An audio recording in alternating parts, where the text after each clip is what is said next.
Добар ден, почитувани. Ја следите најновата Телма амбуланта. Ако сме физички активни или извршуваме физичка работа што вклучува напор, куските ќе зајакнат, а ако мируваме, ќе заслабнат.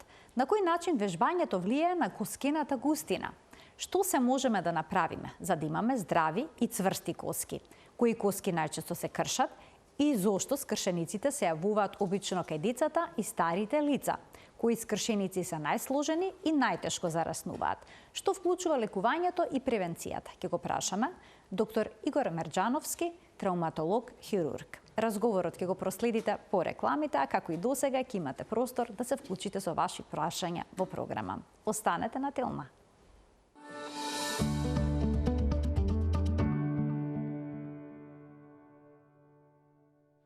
За повредите на коските и зглобовите во денешната Телма амбуланта зборуваме со доктор Игор Мерџановски, субспецијалист травматолог-хирург од Универзитетската клиника за травматологија Мајка Тереза, раководител на оделот за травматологија. Докторе, добре ни дојдовте во Телма амбуланта. Добро ви најдов и благодарам за поканата. Ако сме физички активни или пак изведуваме некаква физичка активност, односно физичка работа која што вклучува напор, коските ќе зајакнат, а доколку мируваме, ќе ослабнат. Таков е примерот со тенисерите. Коските на раката во која што го држат рекетот обично имаат поголема густина, слично како и оние што креvaат тегови, а пак астронаутите имаат послаби коски бидејќи отсуствува движењето. Па дали движењето, односно физичката активност е неопходна за здраво функционирање на коските? И на кој начин таа влие всушност врз зголемувањето на коскеното ткиво? Знаеме дека локомоторниот систем е составен од коски и мускули. Секое движење, затоа што коската во целиот свој животен век постојано се менува и се реконструира во зависност од физичката активност и активностите кои што ги прават луѓето. Кај работниците и физички активните луѓе, коските се моделираат баш на самата физичка активност и точно е тоа што кажавте, дека со физичката активност има поголема густина на коската. Така, но дали физичката активност сама по себе доволна за да имаме здрави коски? Што се друго можеме да преземеме? Кај помладите многу е битна физичката активност во нивното школување. Они имаат физички часови по физичко воспитание. И они треба да го искористуваат тоа, а исто така треба и да посетуваат одредени тренинзи, курсеви. Мислам дека повеќето од родителите своите деца ги праќаат во зависност од талентот кој што ќе го приметат кај своите деца, дали на фудбал, дали на кошарка, дали на тенис и на сите останати курсеви и тренинзи кои што се достапни кај нас. Значи од најмала возраст се... Кај повозрастната популација, приметувам, доаѓаат доста пациенти и ми викаат: докторе, ја еве пешачам. Точно пешачиш, се во ред, но со пешачењето се јакнат само нозете и долниот дел од трупот. Би препорачал да ги прават вежбите и за горниот дел од трупот. Тоа се оние вежби кои што во текот на животот и ние сме поминале во школските денови, истите вежби се, со тоа што они може да седнат на клупа или на столица и да ги прават истите вежби за зајакнување на горниот дел на трупот. Седејќи. Седејќи, точно.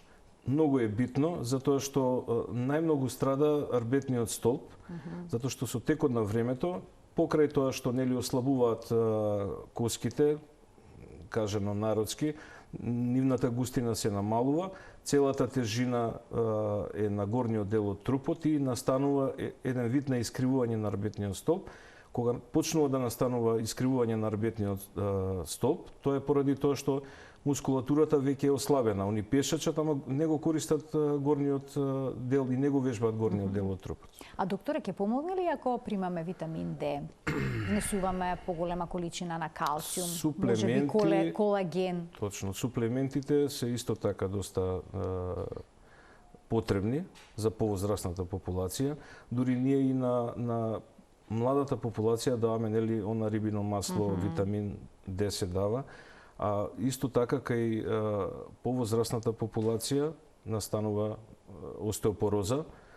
Тоа значи дека густината на коската во внатрешноста се губи со текот на старењето. Треба да примаат витамин Д, поготово женската популација повозрасна, но сега гледам дека статистиката која што ја водиме кај нас на клиниката веќе се изедначува остеопорозата кај машката и женската популација.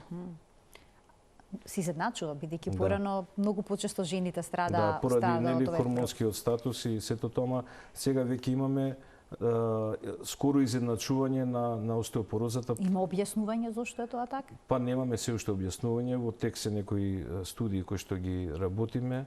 Најверојатно се препишува за поголемата употреба на антидепресиви кои што ги користи популацијата. А тоа беше моето следно прашање, има ли одредени состојби, болести или пак лекови кои што може да доведат до слабење на коските? Секој лек кој што го успорува метаболизмот е лек кој што исто така го самиот човек нели го заседнува, да кажам, го залежува и тогаш настануваат овие промени. Тоа се нели овие лекови кои што се антидепресиви и такви лекови. Имаме некоја соработка со клиниката за психијатрија, исто така и со нив водиме некоја дискусија со колегите од таму. Пациенти кои што настануваат одредени скршеници при некој минорен пат со многу мала енергија, се некои пациенти кои што примале на пример одредена терапија која што психијатрите им ја дале. Исто така нели и користењето на кортико лековите исто така ја намалува густината на коската. Кога станува збор за механичките повреди, односно скршениците, најчести пациенти би се децата и старите лица. Зошто е тоа така? Да старите лица еве делумно одговоривте. Децата се многу активни, нели? Они имаат многу активности, имаат екстремни спортови, возат ролери, возат скейтбордови, сега со скијањето, нели скијаат, а додека постарата популација со самата болест на остеопороза имаат минорни падови, мускулатурата не е цврста како некогаш. Не е цврста, така да ќе се засопнат или па нели сега со зимсково време кога имавме снегови и мразови, ќе се лизнат. А некогаш и велат се сопнав на прав пат. Кај децата имаме високо енергетска повреда, кај повозрасната популација имаме ниско енергетска повреда. Значи возрастните од помала повреда всушност добиваат скршеници. Да.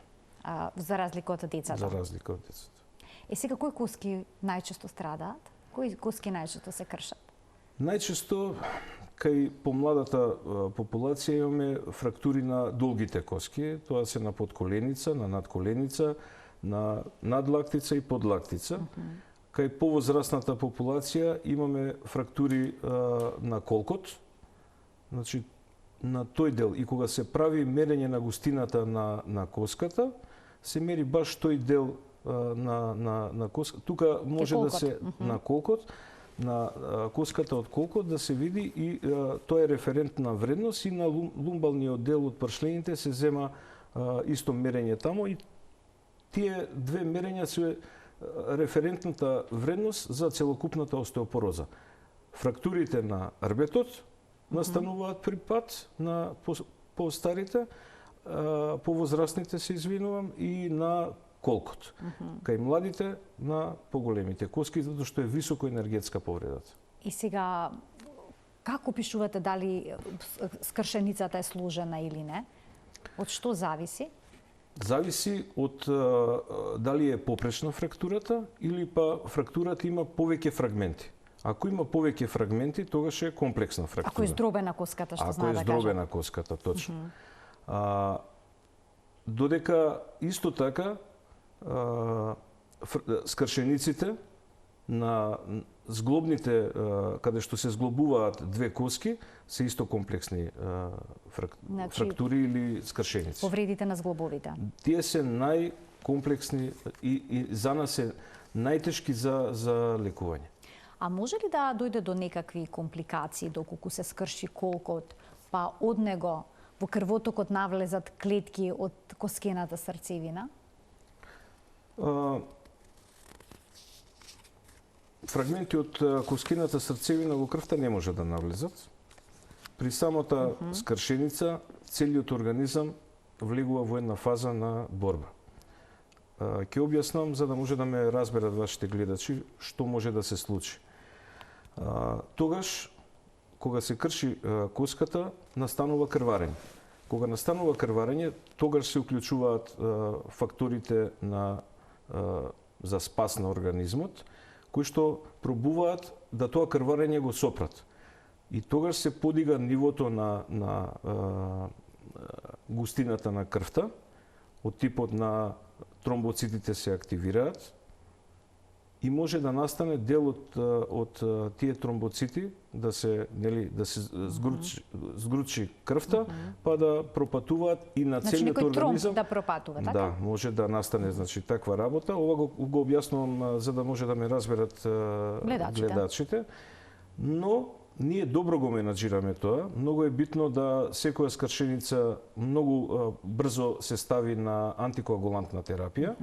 Ние даваме нискомолекуларен хепарин, тоа се одредени инекции кои што ги даваме. Правиме специфични исследувања на крвта, каде што мериме ги мериме дидимерите, инерот и останатите параметри кои што нас ни покажуваат во колкава количина да го сопреме тој процес на откачување на тромби. Возрастните лица многу се плашат да не го скршат колкот. Стравуваат дека самиот зафат е сложен, но и процесот на опоравување може да доведе до компликации. Вела дека некои 20 до 30% од пациентите ќе добијат пневмонија првата година по операцијата на колко. Дали е тоа точно? Пневмонијата се добива затоа што пациентот ќе се залежи. Аха. Капацитетот на земање на воздух и на исполнување на плуќата со воздух се намалува. Тогаш во долниот дел, значи во долниот дел од плуќата нема вентилирање. И тога настануваат одредени бактериски инфекции, такви работи, но луѓето и пациентите кои што брзо ги враќаме во нормален како што биле, нема таков проблем. Значи треба брзо да се вертикализираат и да се движат, да се вратат на нормалната најбрзо што животна може. рутина. Имаме некои комплексни пациенти кои што имаат коморбидитети.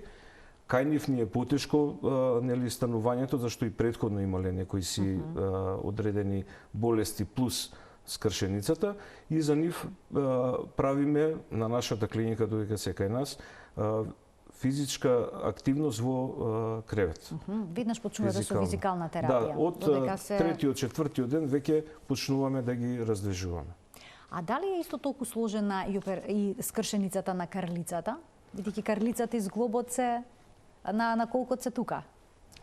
Карлицата е коска која што е во неколку димензии и таа е најсложената. На неа е поставен рбетниот столб и од него се пренесуваат тежината на долните екстремитети. Само што се вратив од таква операција, каде што доаѓате директно од сала во студиото на Телма. Да, доаѓам од работа директно, каде што работевме скршеница некоја стрес фрактура која што беше настаната на карлицата и овие операции се доста сложени. Дел од мојот тим кој што е на клиниката за травматологија, која што е во склоп на Тоари Луц, заедно сме ние со ургентен центар, со ортопедија и со интензивно лекување. Дел од моите колеги од ортопедија и од травматологија бевме пратени на специјална едукација за операции на карлицата. Но кај нас добро ги менаџираме и имаме многу добри резултати. Докторе, споминавте стрес фрактури. Да. Што е тоа?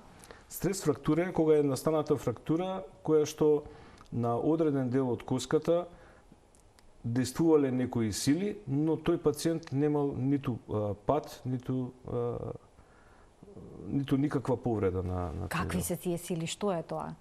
Па тоа се сили на ова што ја работевме беше стрес фрактура.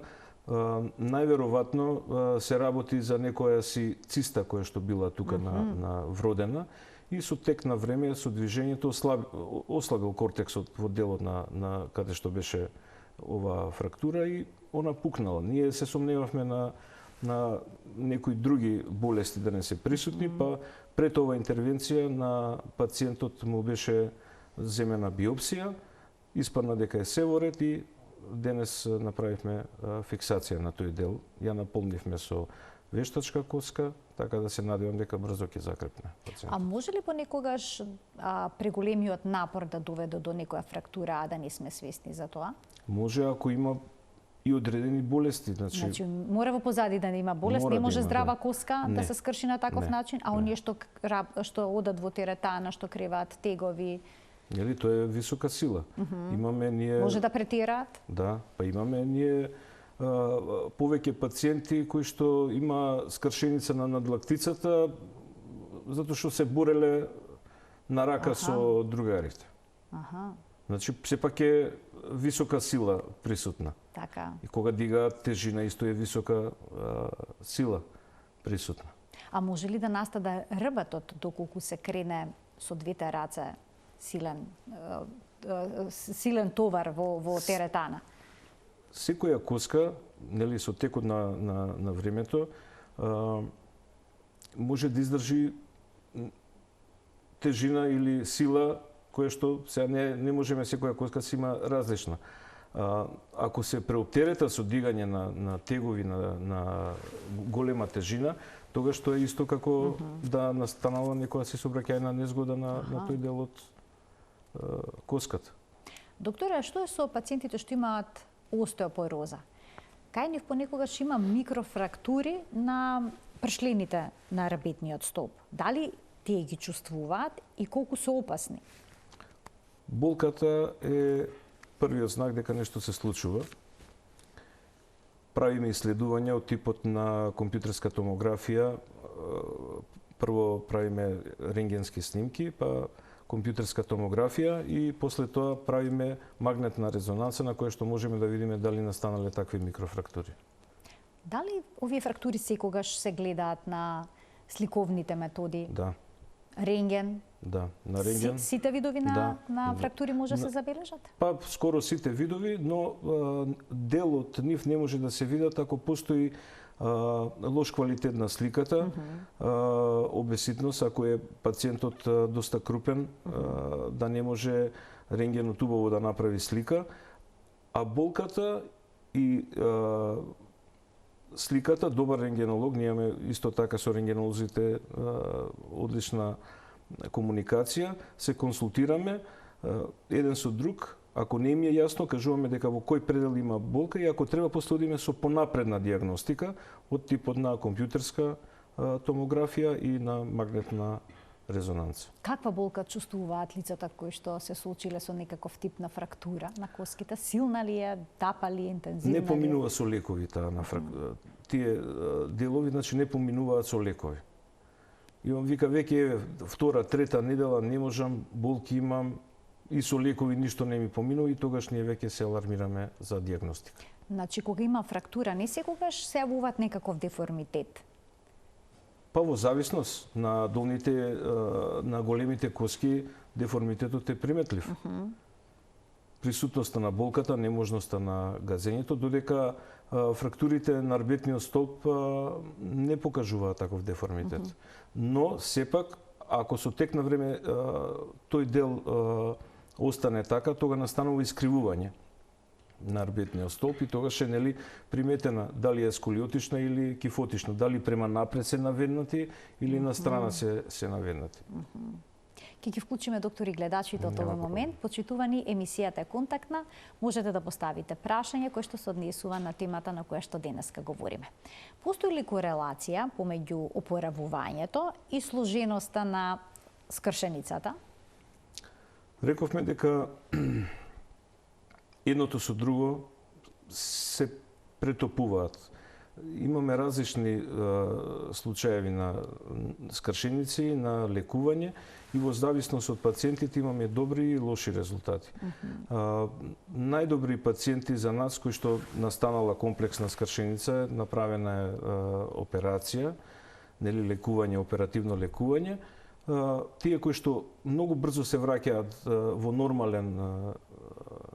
нормален живот, не се добри пациенти зашто ја стимулираат коската за побрзо заздравување. Обично колку време е потребно да се Зависност опорави пациент кој што има скршеница на бутната коска? На бутната коска некаде околу трета недела веќе одиме со целосно оптеретување. Ние работиме сега на студија со професори од Машинскиот факултет и од кај нас, каде што неколку импланти ги ставивме во мерење и во агол на насочување на одредени штрафови кои што ќе ја подобрат и ќе го подобрат заздравувањето на пациентите со скршеници. Ќе го вклучиме гледачот, ќе му дадеме предност, а веднаш потоа продолжуваме, споменавте штрафови, има и плочки, па ќе појасните кога се тие неопходни. Добар ден. Добар ден за првиот гледач во денешната Телма амбуланта. Добар ден. Повелете. Едно прашање до докторот. Повелете. Ногата, левата нога, одејќи така ми се сврте кај гвуздот на страната и сега гвуздот не ме боли, одам, ама ми отекува и оди на кај прстите модринки. Дали има некоја штета нагоре да оди на кај коленото? Бевте на лекар?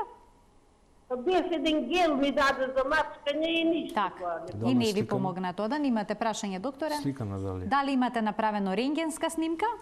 Не тоа, ама рече докторката нема потреба дека можам да газам, да одам. Аха, бидејќи можете да газите. Ама така, од на кај прстите, Имате ото. И модринки, малку ме колку што ве наболува, разбрав. ме наболува. Така.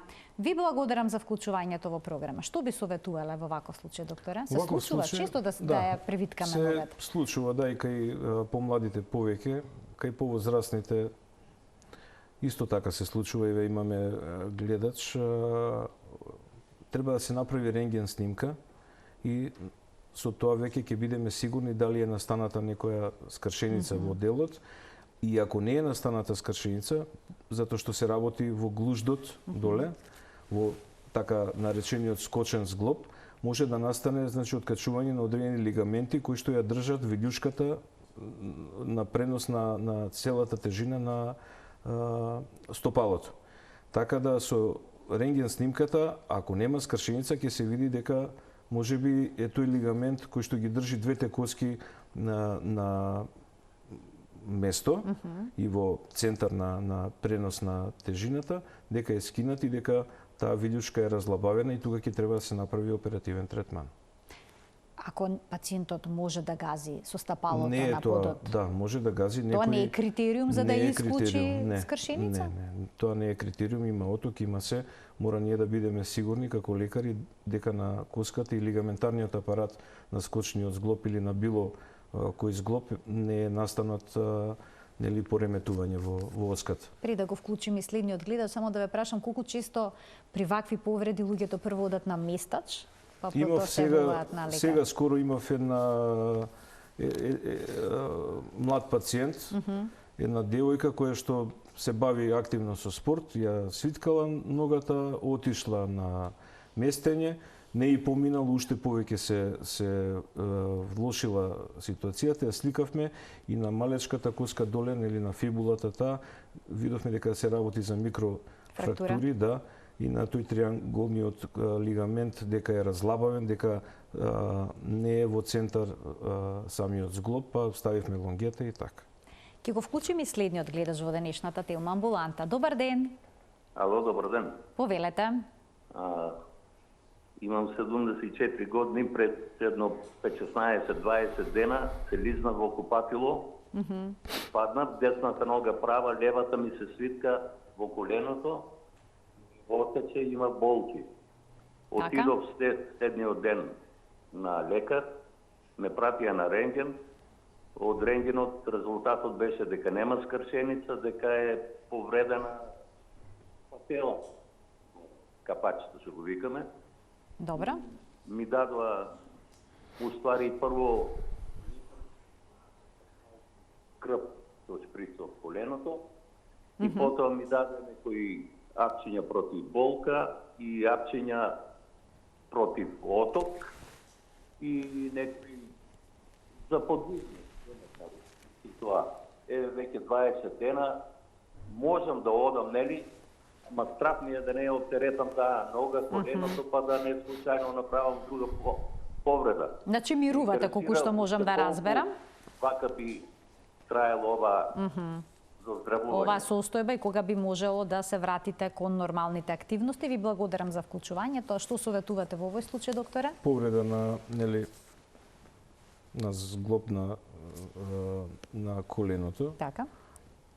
Правена е пункција, извадена е, нели, кажа дека еден шприц на сукарвичава е извадена, што е знак дека после 2 недели некаде, од кога ќе се смири отокот и било што, ќе треба да се направи понапредна диагностика за да се види што се случило, што настанало крварење во зглобот на коленото.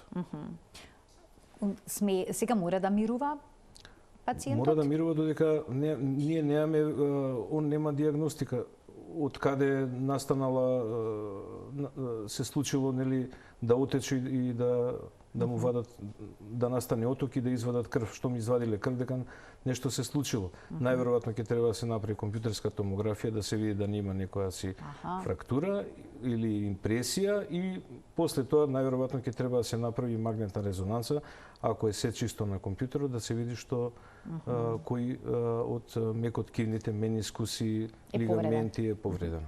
Уште еден гледач имаме. Добар ден. Ало, добар ден. Повелете. Голем поздрав до вас и до докторот во студијото. Ви благодарам.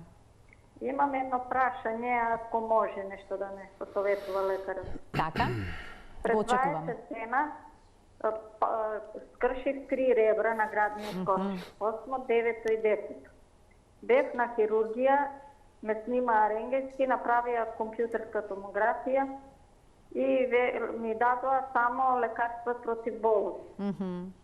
Сега и строго мирување. Така. Пред 15 на 27 повторно бев ме снимаа и само на дорета и други аналгетици повремено да немам болост. А исто така имам и остеропороз. Па би сакала што ќе ме посоветува докторот, зашто кај нас, јас сум од Куманово, хирурзите ми велат дека треба строго мирување. Така. Ви благодарам за вклучувањето во програма.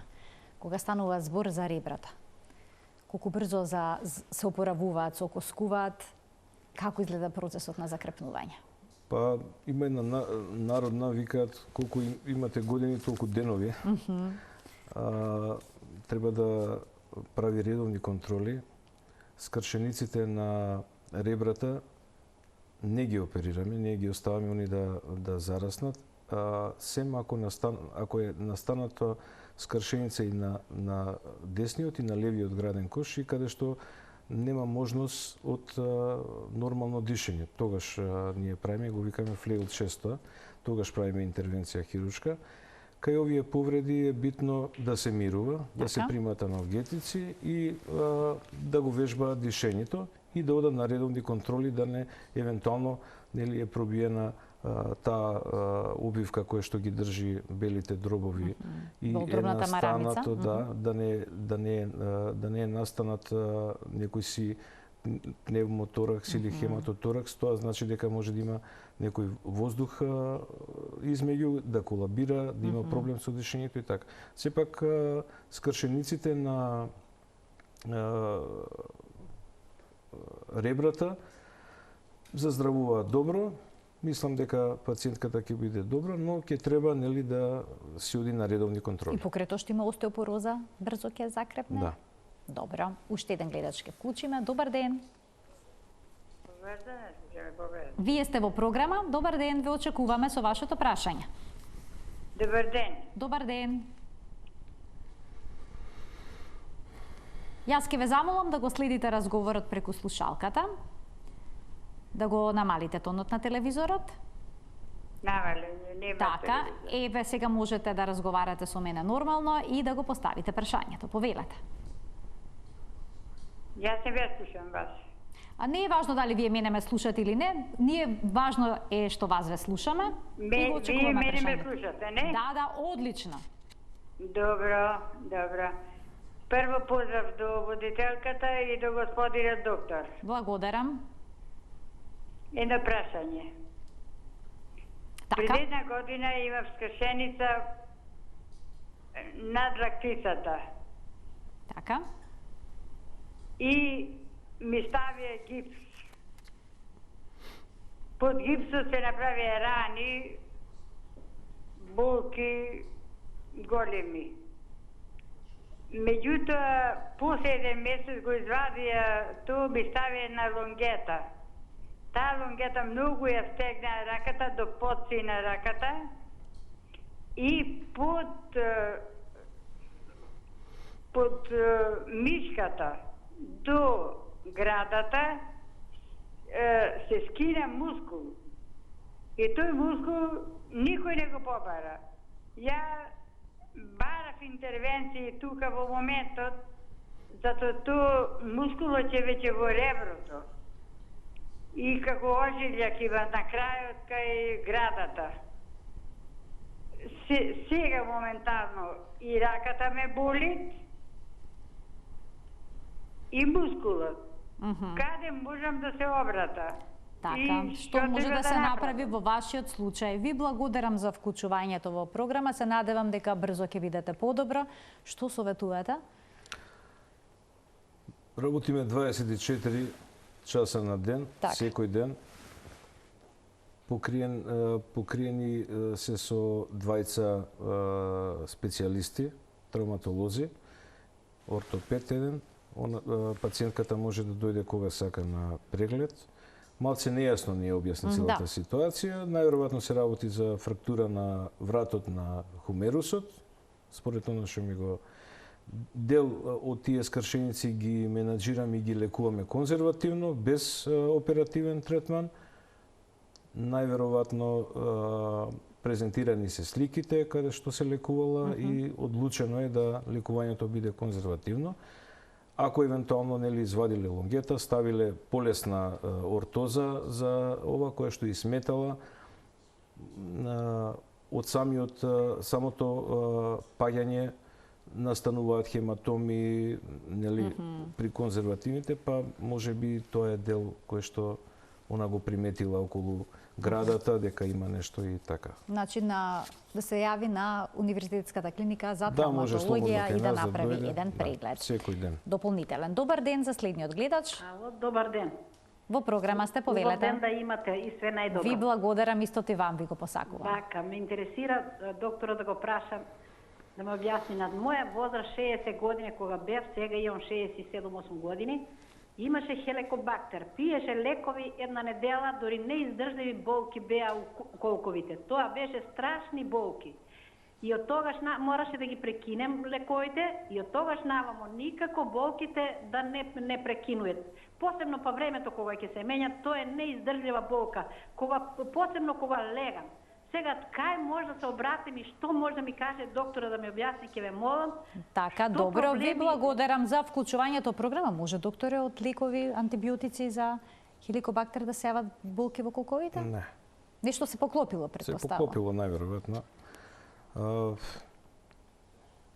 Ја очекуваме кај нас, може да дојде секој ден во работно време, ќе направиме дополнителни испитувања и ќе видиме што е Така. проблемот. Кога зборуваме за третманот на скршеницата, има конзервативен, што споменавте, односно кога се става гипс, лонгета и не е вклучен оперативен зафат. И има хируршки интервенции. Како се проценува кој пациент за што е кандидат? Има ли одредени скршеници кога никогаш не се оперират? Еве Има. како што се тие на ребрата, да речем. Тие на ребрата не ги оперираме. Скршениците на зглобот на шаката, ако направиме добра репозиција со циркуларен гипс, после тоа правиме контролна слика. Ако е контролната слика ги задоволува линиите и параметрите кои што можеме да ги добиеме со гипсот, тогаш ги лекуваме конзервативно.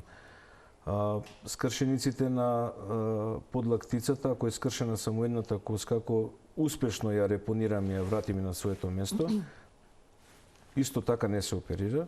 Ако се па двете коски скршени, тогаш мора да се оперира, што не можете двете коски да ги наместите. Така и за подколеницата. Кај помладата популација, ако има скршеница, стои на свое место, гледаме како некоја си линија, исто така со конзервативен, со гипс ги лекуваме.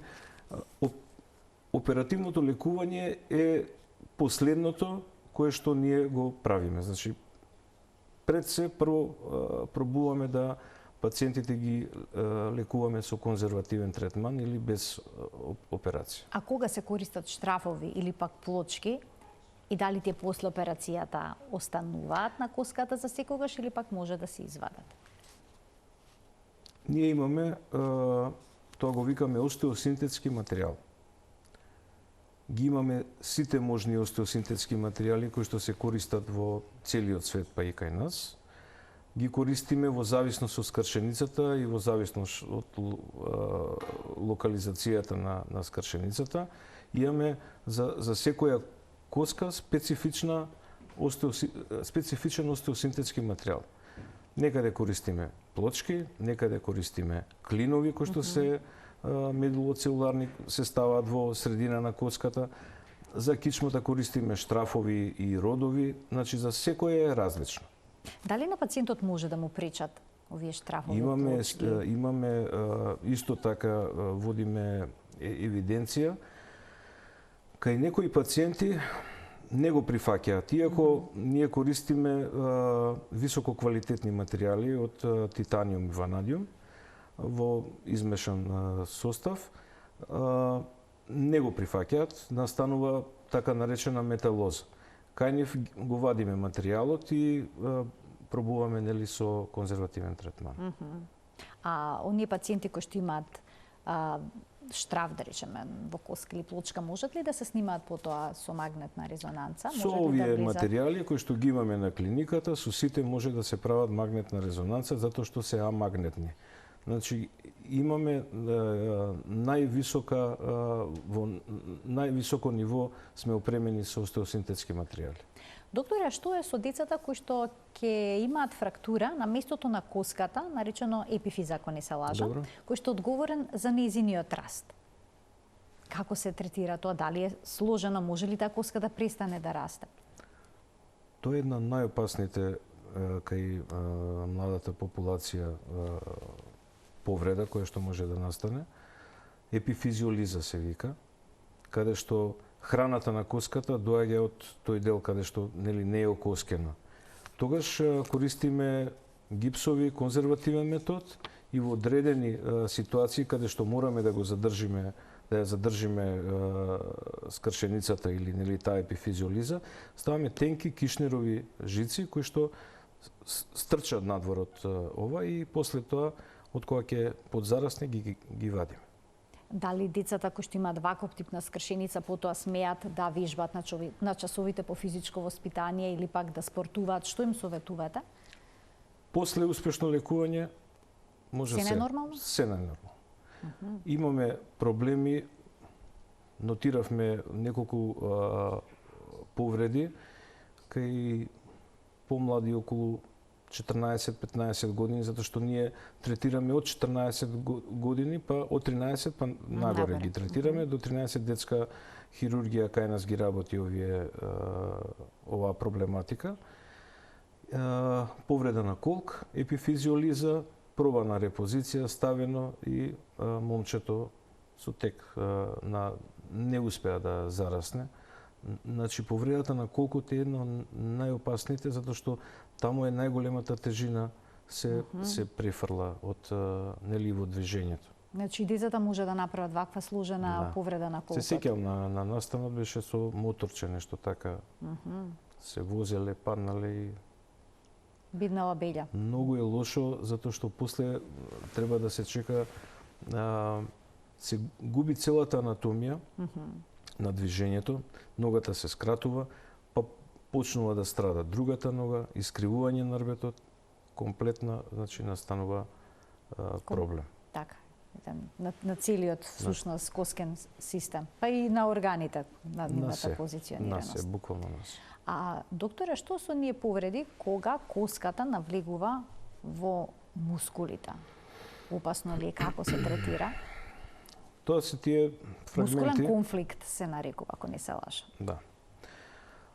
Секоја скршеница навлегува и во тетивите и во мускулното ткиво.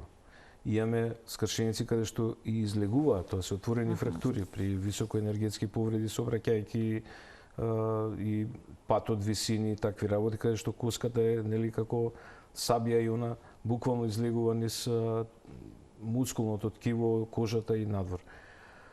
Добро ги менаџираме, мускулите не се шијат, вакви повреди обично настануваат на каде што се четвороглави, троглави мускули, нели на раката и на надлактицата, каде што имаме две глави, една позади, на ногата е четвороглав мускулот, така и да се повреди, одма презема другите мускули. Самиот организам си се адаптира на повредата. Која е првата помош ако се посомневаме дека некој или пак ние имаме скршеница? Што треба да направиме? Не треба, ако е нога, не треба да се гази на ногата, треба да се имобилизира, да се повика нели брза помош и да се транспортира баш онака како што е најден пациентот повреден. Поготово при повреда на вратниот рбет, при повреда на рбетот на слабината, што е исто така. Значи транспортот, ама имаме случаеви каде што нели ќе дојдат одма ќе застанат други возила или па некој кој што поминува, па може да направат многу поголем проблем. Се обидуваат и да го кренат да видат дали е се во ред. Да. Значи тоа никако? Треба да многу внимателно нели да се постави да му се врати свеста на тој кој што е паднат повреден и да се повика медицинска екипа од брзата помош. А доколку скршеницата е отворена и има крварење? Тогаш нели сите во возилата имаат брза помош. Би требало нели да се стават тие тампони кои што ги има, да се заврзе, повторно да се викне медицинска помош да дојде, стручни лица и да го транспортираат побрзо до болниците кои што се најблиску. А доколку не се јасни симптомите, доколку постои сомнеш дали имаме скршеница, пукнатини или слично, треба ли да причекаме, не да видиме? Не треба да дојдете на местаж, треба да дојдете кај нас.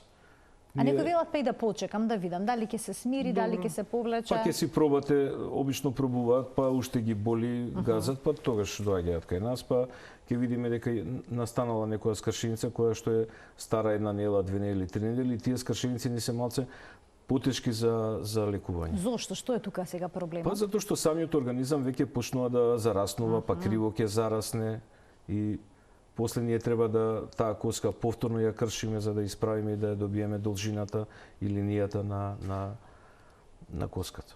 А што е со оние стрес фрактури за кои што зборувавме на почетокот на емисијата? Вела дека е вистински предизвик да се пронедат во раната фаза. Што доколку овие фрактури се чека подолго време? Овие стрес фрактури еве присутни се кај на Карлица имавме една стрес фрактура. Може на стапалата да бидат присутни? На стапалата може да бидат, ама генерално таму ние и конзервативно ги лекуваме. Најлоши се стрес фрактурите што настануваат на рбетниот столб. Тогаш самото пршенско тело се стопува, настанува искривување, после нас лекарите ние потешко да ја вратиме нели таа сагитална линија на рбетот на рбетот кој што е да го вратиме во нормала. А што можете да преземете кај пациентите кои што имаат остеопороза и кај кои што се јавуваат скршеници на рбетните пршлени кои што не секогаш ги чувствуваат. Има ли нешто што може да се направи за да се спречи прогресот на таа состојба?